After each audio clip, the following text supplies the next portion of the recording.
Welcome to the Slop Temple. We pray this video helps. You start by cutting power to clear transient faults. Unplug the Verizon Wi-Fi box and wait 30 seconds so capacitors discharge. While it's off, check LEDs and cables for damage and make sure you have an Ethernet cable and your account PIN handy. Once done, plug the modem into wall power first, then the router if separate. This order lets the gateway negotiate WAN settings correctly.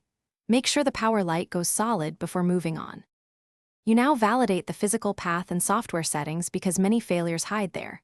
First, inspect the coax or DSL cable for visible damage and tighten connectors. Damaged lines reduce sync. Next, plug a laptop directly by Ethernet to rule out Wi-Fi issues and run a speed test. Then log into 192, 168, 1, 1 or 192, 168, 0, 1 with your admin credentials to confirm DHCP is enabled and firmware is current. Updating firmware fixes known stability bugs. You should try a factory reset as a last resort because it clears misconfigurations. Backup settings first, then press and hold the reset pinhole for 10-15 seconds until LEDs blink. After reboot, reconfigure your SSID and password, reconnect devices one at a time, and verify internet access and speeds.